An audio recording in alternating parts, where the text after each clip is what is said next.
بسم اللہ الرحمن الرحیم بسم اللہ الرحمن الرحیم۔ السلام علیکم ورحمۃ اللہ وبرکاتہ۔ امید ہے تمام احباب خیر وعافیت سے ہوں گے۔ آج جلالین ثانی کا سبق نمبر 47 ہے اور اس سبق کے اندر ہم سورہ حجرات کی آیت نمبر 9 اور 10 کا ترجمہ اور تفسیر پڑھیں گے۔ پہلے آیت کا ترجمہ دیکھ لیں۔ وَإِن طَائِفَتَانِ مِنَ الْمُؤْمِنِينَ اقْتَتَلُوا فَأَصْلِحُوا بَيْنَهُمَا فَإِن بَغَتْ إِحْدَاهُمَا عَلَى الْأُخْرَى فَقَاتِلُوا الَّتِي تَبْغِي حَتَّى تَفِيءَ إِلَى أَمْرِ اللَّهِ فَإِن فَاءَتْ فَأَصْلِحُوا بَيْنَهُمَا بِالْعَدْلِ وَأَقْسِطُوا إِنَّ اللَّهَ يُحِبُّ الْمُقْسِطِينَ۔ اللہ تبارک و تعالیٰ فرماتے ہیں وَإِن طَائِفَتَانِ مِنَ الْمُؤْمِنِينَ اقْتَتَلُوا، اگر مسلمانوں کے دو گروہ آپس میں لڑ پڑیں، فَأَصْلِحُوا بَيْنَهُمَا، تو ان دونوں کے درمیان صلح کراؤ۔ فَإِن بَغَتْ إِحْدَاهُمَا عَلَى الْأُخْرَى، پھر اگر ان میں سے ایک گروہ دوسرے کے ساتھ زیادتی کرے تو اس گروہ سے لڑو جو زیادتی کر رہا ہے، حَتَّى تَفِيَّ إِلَى أَمْرِ اللَّهِ، یہاں تک کہ وہ اللہ کے حکم کی طرف لوٹ آئے۔ فَإِن فَاءَتْ فَأَصْلِحُوا بَيْنَهُمَا بِالْعَدْلِ وَأَقْسِطُوا إِنَّ اللَّهَ يُحِبُّ الْمُقْسِطِينَ، چنانچہ اگر وہ لوٹ آئے تو ان کے درمیان انصاف کے ساتھ صلح کرا دو اور انصاف سے کام لیا کرو۔ وَأَقْسِطُوا، اور انصاف سے کام لیا کرو۔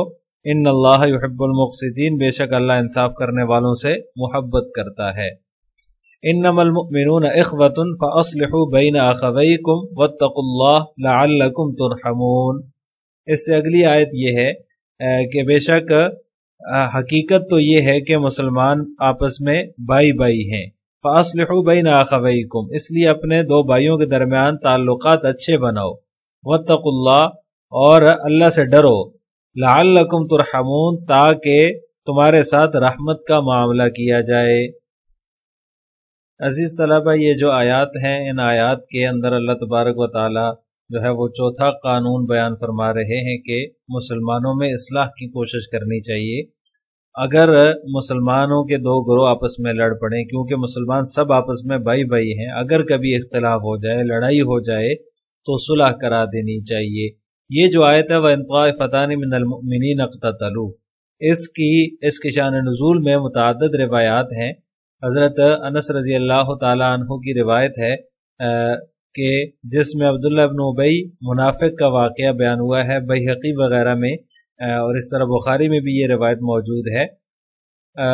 حضرت انس رضی اللہ تعالیٰ عنہ سے روایت ہے کہ رسول اللہ صلی اللہ علیہ وسلم سے یہ عرض کیا گیا کہ اگر آپ عبداللہ بن ابی کے پاس تشریف لے جاتے تو اچھا ہوتا، کیونکہ یہ رئیس المنافقین تھا، اسلام اور مسلمانوں کے خلاف یہ بھی اور اس کے ساتھی بھی جو ہے وہ کچھ نہ کچھ سازشیں کرتے رہتے تھے، حرکتیں کرتے رہتے تھے۔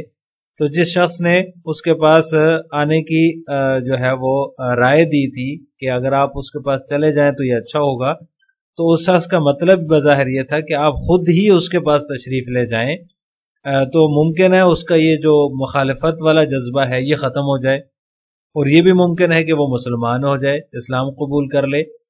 تو رسول اللہ صلی اللہ علیہ وسلم ایک گدھے پر سوار ہو کر اس کے پاس چلے گئے، اور آپ کے ساتھ دیگر صحابہ کرام بھی تھے۔ تو آپ جو ہے نا وہ سواری پر تھے اور صحابہ جو ہے وہ ساتھ ساتھ چل رہے تھے۔ ایک کیچڑ والی زمین سے، مطلب راستے میں کہیں کیچڑ تھا، وہاں سے آپ کا گزر ہوا، تو جب عبداللہ بن ابی کے پاس آپ صلی اللہ علیہ وسلم پہنچے تو اس نے کہا جی آپ کے گدھے سے جو ہے وہ مجھے بدبو آ رہی ہے، مجھے تکلیف ہو رہی ہے، مجھ سے آپ دور رہیں۔ تو اس کے جواب میں ایک انصاری صحابی ہیں، انہوں نے کہا کہ اللہ کی قسم رسول اللہ صلی اللہ علیہ وسلم کا گدھا خوشبو کے اعتبار سے تجھ سے بہتر ہے۔ یہ بات سن کر اس کو غصہ آیا، اور اس کے جو ساتھی تھے ان میں سے جو ہے وہ ایک شخص آگ بگولا ہو گیا، اور ادھر انصاری صحابی کے ساتھ اس نے لڑائی جھگڑا شروع کر دیا، گالم گلوچ ہونے لگی۔ تو ہر ایک کو غصہ آیا، مطلب یہاں سے انصاری صحابی کو غصہ آیا اس بات پر، اور ادھر سے جو ہے وہ اس کے ساتھ جو منافقین کا گروہ تھا، ان کا جو ساتھی تھا، اس کو غصہ آیا۔ اب ان دونوں میں آپس میں لڑائی ہونے لگی، ہاتھا پائی ہونے لگی، چپلوں سے جو ہے وہ ایک دوسرے کی مار پٹائی کرنا انہوں نے شروع کر دی۔ تو حضرت انس رضی اللہ تعالیٰ عنہ فرماتے ہیں کہ اس کے بعد یہ آیت وَإِن طَائِفَتَانِ مِنَ الْمُؤْمِنِينَ اقْتَتَلُوا نازل ہوئی۔ اس کے علاوہ ایک واقعہ جو ہے وہ روح المعانی کے اندر مذکور ہے کہ ایک انصاری کی بیوی جو ہے وہ انہوں نے میکے جانے کی فرمائش کی تو ان انصاری صحابی نے ان کو وہاں جانے کی اجازت نہیں دی اور جو ہے وہ ان کو ایک بالا خانے کے اندر بند کر دیا، ان کو میکے جانے سے روک دیا۔ اب اس نے اپنے میکے میں اطلاع کر دی، اس کے قبیلے کے لوگ آ گئے اور اس کو جو ہے وہاں سے انہوں نے اتارا، اور اس کا شوہر چونکہ اس وقت باہر گیا ہوا تھا تو ان کے جو لوگ تھے تو انہوں نے اس کے قبیلے کے لوگوں کے ساتھ جو ہے وہ ان سے مدد طلب کی، اور اس کے جو چچا کے بیٹے تھے وہ آ گئے اور اس عورت کو لے جانے میں انہوں نے مزاحمت کی جو اس کے رشتہ دار تھے۔ تو آخرکار دونوں میں جو ہے وہ دھکم پیل شروع ہو گئی، جوتوں سے اور ہاتھوں سے لڑائی جو ہے وہ تھپڑوں سے اور مکوں سے جو ہے لڑائی شروع ہو گئی۔ تو انہی کے متعلق یہ آیت نازل ہوئی۔ تو تفسیر روح المعانی کے اندر اس کے شان نزول میں یہ واقعہ ذکر کیا گیا ہے۔ اگر اس کی تشریح یہ ہے اس آیت کی کہ اگر مسلمانوں کے دو گروہوں میں لڑائی ہو جائے تو دوسرے مسلمان کو چاہیے کہ ان میں صلح کرا دیں، اور ان دونوں گروہوں کے اندر جس میں جو ان کی عداوت ہے، جو ان کے اندر بغض ہے، وہ ان کو ختم کرنے کی ہدایت کریں، ان کو بتائیں کہ اس بغض کو اور اس عداوت کو چھوڑ دیں۔ اگر کوئی گروہ اس کے بعد بھی دوسرے پر زیادتی کرتا ہے اور وہ اللہ اور اس کے رسول صلی اللہ علیہ وسلم کے حکم کا انکار کرتا ہے اور اس کے پاس ایسی طاقت ہے کہ اس کو ظلم سے نہیں روکا جا سکتا، تو اس زیادتی کرنے والے سے پھر اللہ تبارک تعالیٰ نے فرمایا فَقْتُلُوا، قتال کرو، اس کے ساتھ لڑائی کرو یہاں تک کہ وہ اللہ کے حکم کی طرف لوٹ آئے۔ پھر اگر وہ باغی گروہ جو ہے، تو جو وہ مغلوب گروہ ہے، اگر وہ جو ہے وہ اللہ کے حکم کو قبول کر لیتا ہے تو دونوں میں صلح کرا دو، عدل کے ساتھ، انصاف کے ساتھ صلح کرا دو، کیونکہ اللہ تعالیٰ انصاف کرنے والوں کو پسند کرتا ہے۔ لہٰذا یہ جو دو روایات ہیں یہ دونوں اس کے شان نزول میں بیان کی جاتی ہیں، لیکن قاعدہ کلیہ یہ ہے کہ کسی آیت کے سبب نزول ایک سے زائد ہو سکتے ہیں، یعنی یہ بھی واقعہ بھی ہو سکتا ہے اور یہ واقعہ بھی ہو سکتا ہے، یہ ضروری نہیں ہے کہ کسی ایک واقعے کے ساتھ ہی وہ آیت خاص ہو، کسی بھی آیت کا سبب نزول جو ہے وہ ایک سے زائد ہو سکتے ہیں۔ تو لہٰذا اگر دو جماعتوں میں جنگ ہو جائے تو صلح کرا دینے کا حکم اس آیت کے اندر اللہ تبارک و تعالیٰ نے بیان فرمایا ہے۔ اگر صلح کے بعد بھی کوئی گروہ جو ہے، کوئی جماعت زیادتی کرتا ہے تو اس کے ساتھ جنگ کرنے کا حکم ہے۔ فَإِنْ فَاءَتْ فَأَصْلِحُوا بَيْنَهُمَا، اگر ان دونوں میں سے اگر وہ اللہ کے حکم کی طرف لوٹ آتا ہے تو ان دونوں کے درمیان صلح کرا دو، اور پھر صلح کے بعد ان کو ملامت نہیں کرنا چاہیے، اور انصاف کے ساتھ صلح کرو، کیونکہ ان اللہ یحب المقسطین، اللہ تعالیٰ انصاف کرنے والوں کو پسند کرتا ہے۔ اب مسلمانوں کے دو گروہوں کے درمیان جو لڑائی ہے اس کی مختلف صورتیں ہیں اور اس کے مختلف احکام ہیں۔ پہلی صورت یہ ہے کہ اگر دونوں جماعتیں جو ہیں وہ امام المسلمین کی ولایت میں ہیں، اور دوسری صورت یہ ہے کہ ایک جماعت جو ہے وہ امام المسلمین کی ولایت میں ہے اور دوسری نہیں ہے۔ تیسری صورت یہ ہے کہ دونوں جماعتیں امام المسلمین کی ولایت میں نہیں ہیں۔ یہ تین صورتیں جو ہے وہ مسلمانوں کے دو گروہوں کی لڑائی کی بن سکتی ہیں۔ تو پہلی صورت جو ہے کہ جس میں دونوں جماعتیں امام المسلمین کی ولایت میں ہوں، تو اس وقت عام جو مسلمان ہیں ان پر یہ لازم ہے کہ وہ ان کو جنگ کرنے سے روکیں۔ اگر فرمائش سے باز نہ آئیں، فرمائش کریں کہ ان کو پیشکش کریں کہ جنگ نہ کریں، تو امام المسلمین جو ہے پھر اس کے اوپر اصلاح کرنا واجب ہو جاتا ہے۔ حکومت اسلامیہ جو ہوتی ہے اس کو چاہیے کہ وہ مداخلت کر کے اس جنگ کو روکے، تو قصاص اور دیت کے احکام جو ہے اس میں جاری ہوں گے۔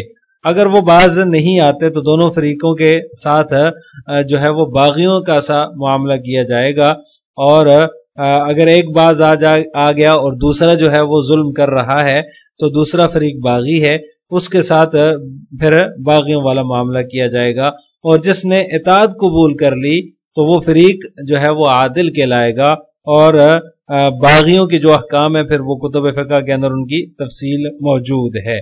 تو لہٰذا جو ہے وہ یہ تین صورتیں بنتی ہیں، اور ان تینوں صورتوں کا یہ حکم ہے کہ عام مسلمانوں پر لازم ہے کہ ان کو روکنے کی کوشش کریں.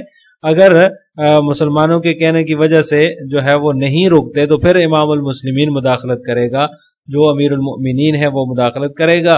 اور اگر وہ حکومت اسلامیہ کی وجہ سے بھی نہیں باز آتے تو پھر جو ہے وہ جو دونوں فریقوں کے درمیان جو جنگ کر رہا ہے تو اس کے اوپر جو ہے وہ باغیوں کا حکم جاری ہوگا. اگر دونوں فریق باز آ جاتے ہیں تو پھر ان کے درمیان قصاص اور دیت کے احکام جاری ہو جائیں گے.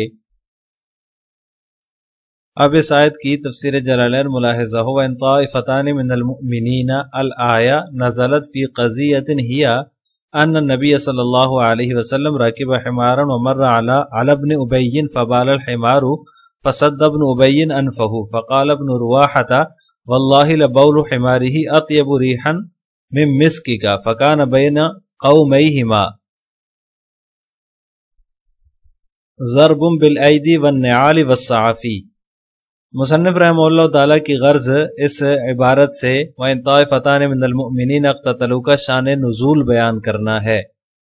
مصنف رحمہ اللہ تعالیٰ فرماتے ہیں کہ یہ ایک واقعے کے بارے میں نازل ہوئی ہے. نزلت فی قضیۃ ہی ان نبی صلی اللہ علیہ وسلم، کہ واقعہ یہ ہے کہ ایک روز آپ صلی اللہ علیہ وسلم حمار پر گدے پر سوار ہوئے اور آپ کا گزر عبداللہ بن ابی کے پاس سے ہوا تو گدے نے پیشاب کر دیا، جس کی وجہ سے عبداللہ بن ابی نے اپنی ناک جو ہے وہ دبا لی. فقال ابن رواحہ، تو ابن رواحہ رضی اللہ تعالیٰ عنہ نے فرمایا واللہ لبول حمارہ اطیب ریحا من مسکک، کہ آپ صلی اللہ علیہ وسلم کے حمار کا جو پیشاب ہے تیری مشک سے زیادہ خوشبودار ہے.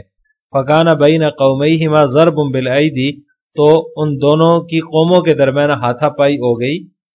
والنعال والسعافی، اور جوتے اور ڈنڈے چلنے لگے. یعنی یہاں پر اس روایت کے اندر حمار کے پیشاب کرنے کا ذکر ہے، اور دوسری روایت جو میں نے پہلے ذکر کی ہے اس میں یہ تھا کہ کسی نے جو ہے وہ فرمائش کی کہ آپ اس کے پاس چلے جائیں تاکہ اس کے جو ہے وہ اسلام کے مخالف جو اس کے جذبات ہیں وہ ختم ہو جائیں. وہاں جب آپ صلی اللہ علیہ وسلم گئے تو اس نے کہا کہ آپ دور رہیے مجھ سے، آپ کے گدے کی بدبو سے مجھے تکلیف ہوتی ہے. تو وہاں پھر یہ صورت پیش آئی. یہاں پر یہ ذکر ہے کہ گدے نے پیشاب کر دیا جس کی وجہ سے اس نے اپنی ناک کو دبا لیا. اقتتلوا جمع نظرا الى المعنى لان كل طائفة جماعة وقرئ اقتتلتا. مصنف رحمہ اللہ تعالیٰ کی غرض یہاں سے ایک اشکال کا جواب دینا ہے، وہ یہ کہ جو اقتتلوا ہے یہ جمع کا صیغہ ہے اور اس کی ضمیر جو ہے وہ طائفتانی کی طرف لوٹ رہی ہے. یہاں پر جو وَإِن طائفتانی کے اندر یہ جو طائفتان ہے اس کی طرف لوٹ رہی ہے. تو تثنیہ ہے جو کہ طائفتان تثنیہ ہے اور اقتتلوا جمع ہے، لہذا ضمیر اور ضمیر کے مرجع میں مطابقت نہیں ہے. تو اس کے اعتراض کو دفع کرنے کے لیے فرمایا جمع نظرا الی المعنی، کہ طائفتان کے معنی کی طرف نظر کرتے ہوئے جمع کا صیغہ لایا گیا ہے، کیونکہ ہر طائفہ بہت سے افراد پر مشتمل ہوتا ہے. وہ قریہ اقتتلتا، اور یہاں سے مصنف رحمہ اللہ تعالیٰ اس کے اندر دوسری قرات کا بیان فرما رہے ہیں کہ اس کے اندر ایک تثنیہ والی قرات بھی ہے، اقتتلوا کے بجائے اقتتلتا ہے. تو اس صورت میں تو پھر یہ اعتراض ہی نہیں ہوگا. فاصلحوا بینہما سنی نظرا الی اللفظ. مصنف فرماتے ہیں کہ یہاں پر فاصلحوا بینہما کے اندر ہما جو ضمیر ہے یہ تثنیہ کی ہے، تو طائفتان کے لفظ کی طرف نظر کرتے ہوئے اس کو تثنیہ لایا گیا ہے. فَإِن بَغَتْ تَعَدَّتْ إِحْدَاهُمَا عَلَى الْأُخْرَى، بغت کا معنی ذکر کیا تعدد، اگر کوئی ان میں سے ایک گروہ جو ہے وہ زیادتی کرے دوسرے پر، فقاتل التی تبغی حتی تفیع ترجع، تو ان سے قتال کرو جو زیادتی کر رہا ہے، جو گروہ زیادتی کر رہا ہے یہاں تک کہ وہ لوٹ آئے. تفیع ترجع یعنی اس کا معنی بیان کر دیا تفیع کا کہ لوٹ آئے اللہ تعالیٰ کے حکم کی طرف، الحق یعنی کہ حق کی طرف لوٹ آئے.